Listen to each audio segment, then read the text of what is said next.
Hello, everybody, and welcome to the 16th episode of the second season of Relax. Si Lord of the mga Santo ang bahala sa atin. This is JM, and now we're gonna focus on the readings for a special saint. Yes, but before we proceed with the readings, let us first, what happens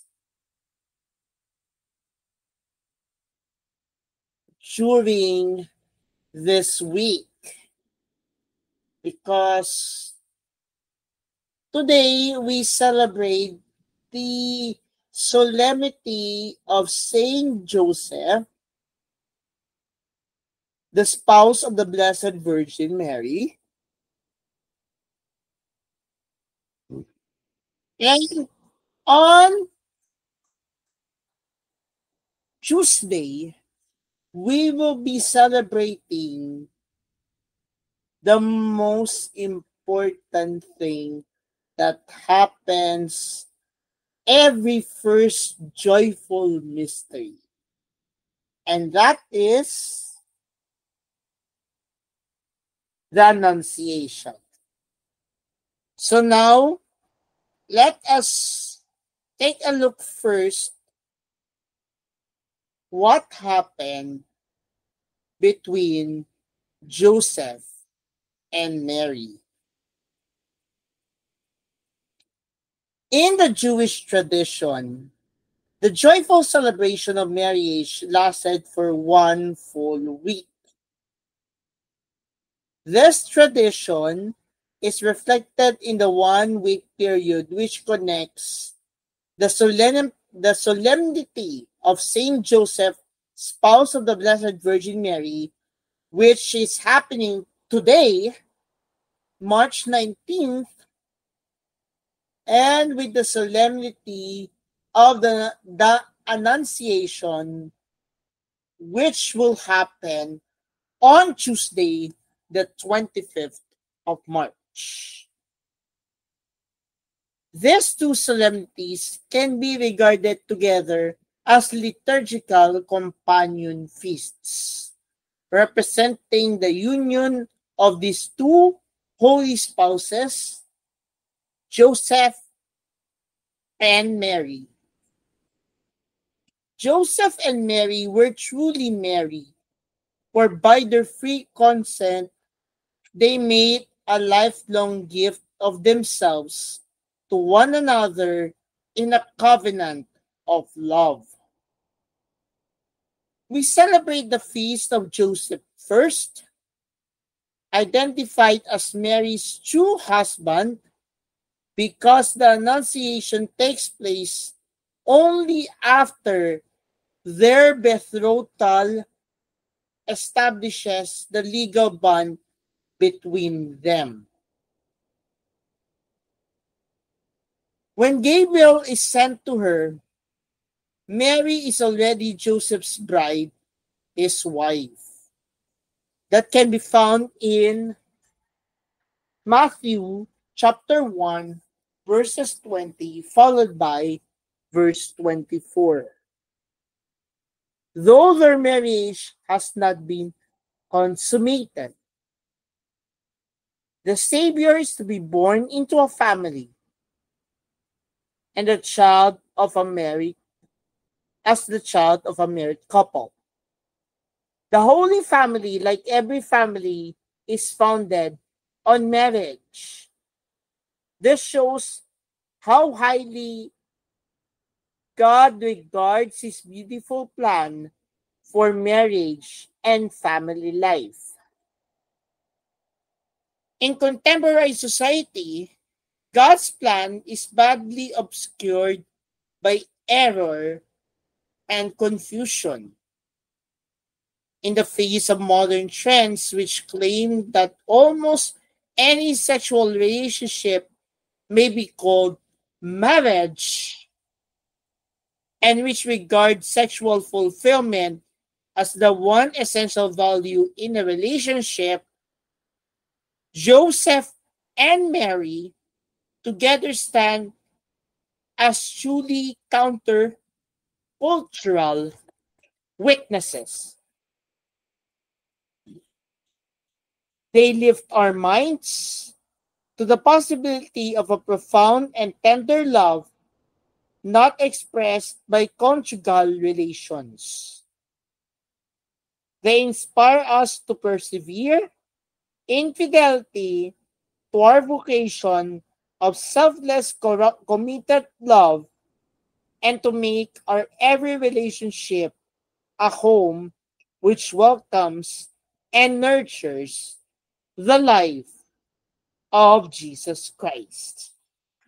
So now, we will now proceed to the readings for today on the solemnity of Saint Joseph, spouse of the Blessed Virgin Mary, for today. And in the next coming days, we will be listening to the readings related to this week's so-called marriages.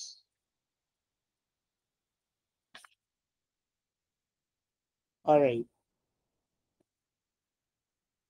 We will now focus first on the solemnity of Saint Joseph, the spouse of the Blessed Virgin Mary.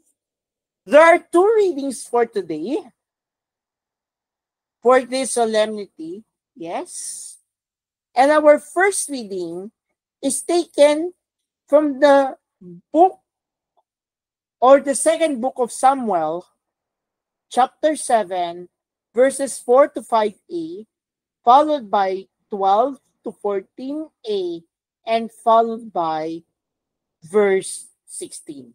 Again, our first reading is taken from the second book of Samuel, chapter 7, verses 4 to 5a, followed by verses 12 to 14a, and verse 16. A proclamation from the second book of Samuel. The Lord spoke to Nathan and said, "Go tell my servant David, when your time comes and you rest with your ancestors, I will raise up your heir after you, sprung from your loins, and I will make his kingdom firm. It is he who shall build a house for my name, and I will make his royal throne firm forever. I will be a father to him, and he shall be a son to me. Your house and your kingdom shall endure forever before me. Your throne shall stand firm forever." The word of the Lord. Thanks be to God. Our response to the responsorial psalm is, "The Son of David will live forever." Please repeat. The Son of David will live forever. The promises of the Lord I will sing forever. Through all generations, my mouth shall proclaim your faithfulness. For you have said, my kindness is established forever. In heaven, you have confirmed your faithfulness. Response: the Son of David will live forever. I have made a covenant with my chosen one. I have sworn to David, my servant. Forever will I confirm your posterity, and establish your throne for all generations. Response: the Son of David will live forever. He shall say of me, you are my Father, my God, the rock, my Savior. Forever I will maintain my kindness toward him. My covenant with him stands firm. Response: the Son of David will live forever. Our second reading is taken from the letter of St. Paul to the Romans, chapter 4, verse 13, followed by verses 16 to 18, and then followed by verse 22. A proclamation from the letter of St. Paul to the Romans.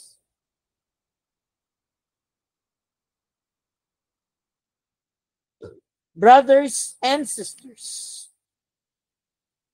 it was not through the law that the promise was made to Abraham and his descendants that he would inherit the world, but through the righteousness that comes from faith. For this reason, it depends on faith, so that it may be a gift, and the promise may be guaranteed to all his descendants, not to those who only adhere to the law, but to those who follow the faith of Abraham, who is the father of all of us. As it is written, I have made you father of many nations. He is our father in the sight of God, in whom he believed, who gives life to the dead and calls into being what does not exist. He believed, helping against hope, that he would become the father of many nations, according to what was said, thus shall your descendants be. This is why, that is why it was credited to him as righteousness. The word of the Lord. Thanks be to God.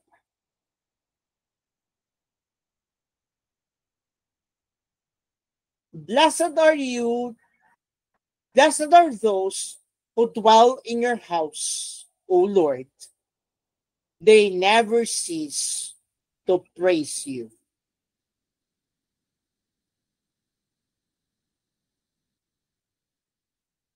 We will focus on the two Gospels with different interpretations about what we celebrate today, the solemnity of Saint Joseph, the husband of Mary. The first Gospel is taken from the Gospel of Saint Matthew, chapter 1, verse 16, followed by verses 18 to 21, and followed by verse 24a. A proclamation from the Holy Gospel according to Saint Matthew. Glory to you, O Lord. Jacob was a father of Joseph, the husband of Mary. Of her was born Jesus, who is now called the Christ. Now, this is how the birth of Jesus Christ came about. When his mother Mary was betrothed to Joseph, but before they lived together, she was found with child through the Holy Spirit. Joseph, her husband, since he was a righteous man, yet unwilling to expose her to shame, decided to divorce her quietly. Such was his intention when, behold, the angel of the Lord appeared to him in a dream and said, Joseph, son of David, do not be afraid to take Mary, your wife, into your home. For it is through the Holy Spirit that this child has been conceived in her. She will bear a son, and you are to name him Jesus, because he will save his people from their sins. When Joseph awoke, he did as the angel of the Lord had commanded him and took his wife into his home. The Gospel of the Lord. Praise to you, Lord Jesus Christ. Let's take a few moments of silence as we take a look at the second Gospel for today.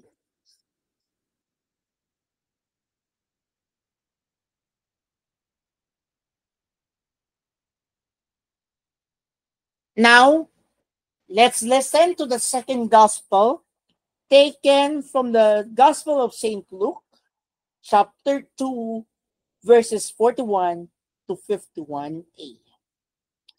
A proclamation from the Holy Gospel according to St. Luke. Glory to you, O Lord.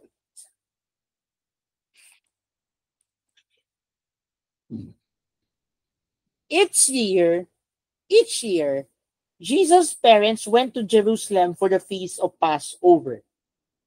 And when he was 12 years old, they went up according to festival custom.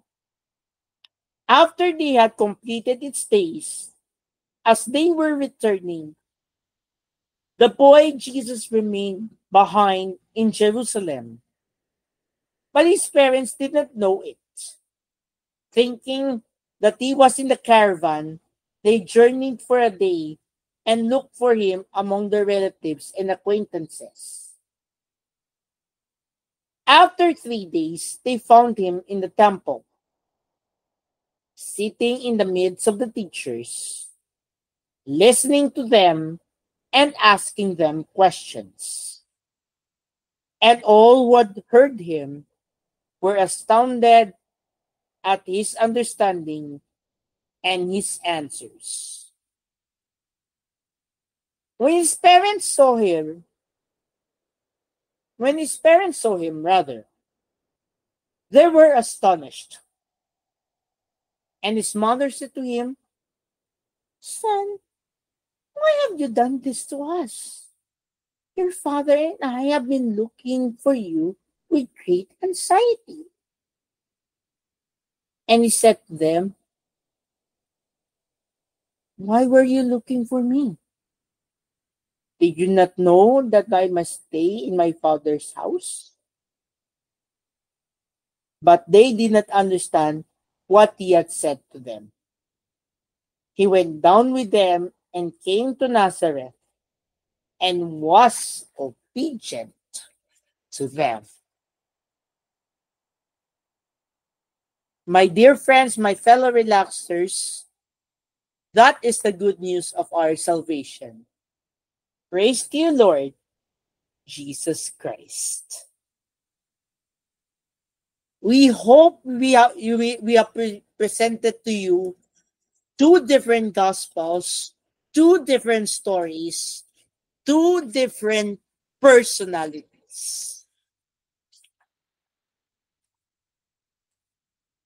This coming Tuesday, we will be listening to the gospel of how did the Blessed Virgin Mary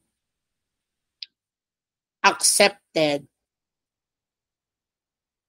the annunciation of the blessed angel Gabriel. But now let's focus first on the reflection for today on the meditation according to the Navim way for the Saint Joseph, the spouse of the, or rather the solemnity of Saint Joseph, the spouse of the Blessed Virgin Mary. This year, solemnity of Saint Joseph falls in the second week of Lent, which we began with a reflection on the Transfiguration. For Peter, John, and James, the Transfiguration of Jesus was a moment of extraordinary grace. They were allowed to see divine splendor on the face of Jesus.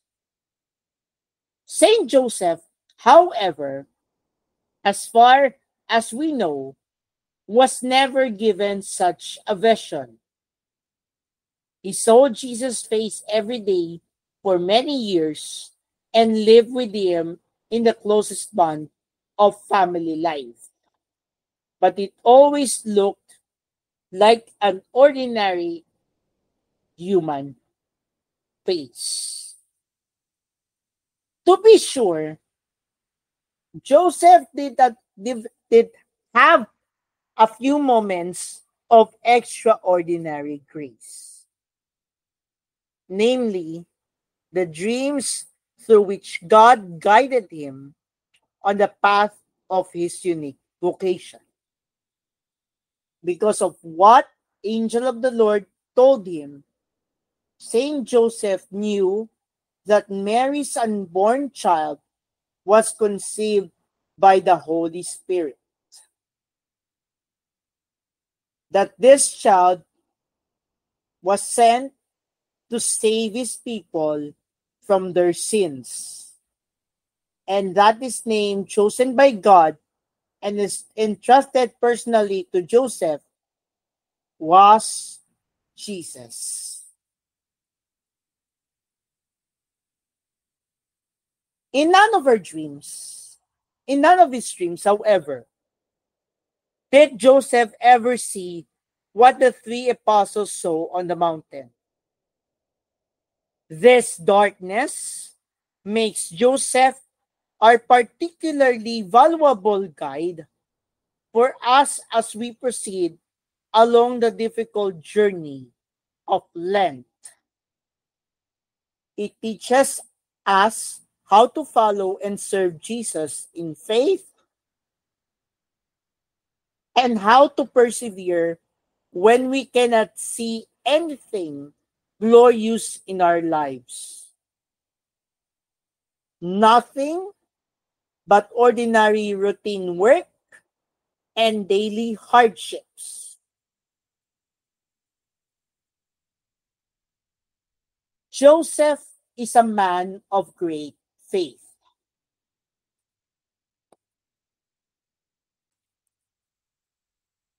What he cannot see with his eyes, he sees by faith. In this sense, he is very much like Abraham, our father in faith, the subject of today's second reading. When Abraham was old and childless, he continued to have faith in God's promise that his descendants would be as numerous as the stars in the sky. He believed, hoping against hope, that he would become the father of many nations. St. Paul reminds us that his firm decision of faith was credited to him as righteousness. He uses the example of Abraham to show that we are saved, made righteous not by observance of the law, but by faith. And anyone who follows the faith of Abraham is counted among his descendants. Joseph, who stands out among the children of Abraham, can also be called our father in faith, for he shows us the way of the righteousness that comes from faith. Now let's focus on the Gospels. The Gospel according to Matthew, where was that? The Gospel according to Matthew specifically refers to Joseph as a righteous man. Because he was righteous, he decided to quietly separate from Mary when he learned that she was pregnant. It was a prudent decision made with regard for the law and with compassion for Mary in her distressing condition. But the greatness of Joseph's faith and righteousness becomes clearer after his dream. He immediately reverses his decision, taking a new direction based solely on what he has been told by the angel. Hoping against hope, he is willing to believe in something impossible, something that goes beyond all human reasoning. Mary's pregnancy, which looks like a terrible evil, is revealed to be a wonderful work of God. And Joseph accepts with his whole heart, what God has revealed. And this is faith. Joseph teaches us to believe not merely in what we see and understand, but in what God reveals to us. Joseph also teaches us to love the Blessed Virgin Mary and to take her into our home, that is, into our hearts.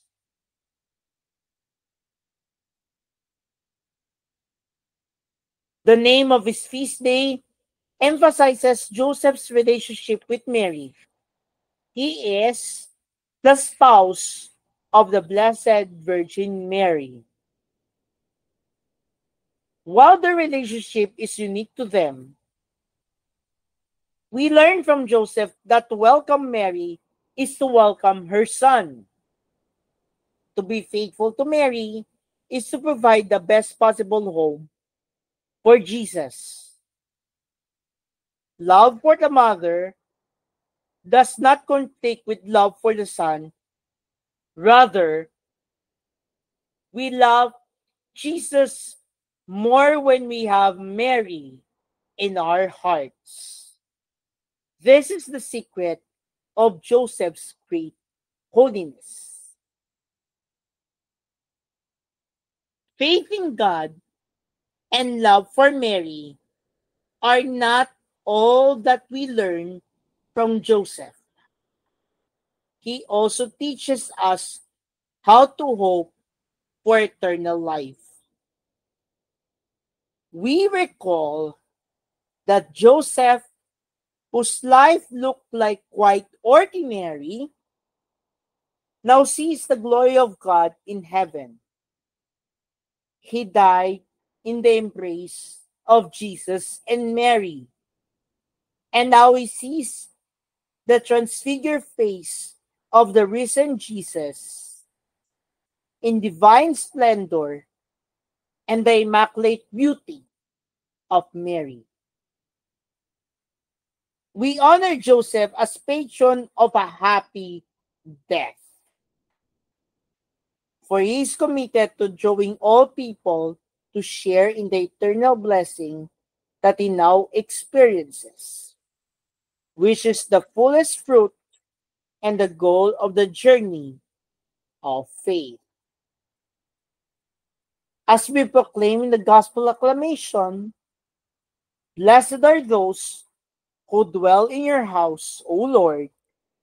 They never cease to praise you. Now, before we end our program, we need to ponder some questions that we have to, to answer in our hearts, and they are: how is Saint Joseph guiding me as I proceed along the difficult journey of Lent? How has my faith been tested, like Saint Joseph was, by situations that were contradictory or even impossible? And finally, in what ways has the faith of Saint Joseph enhanced my spiritual life?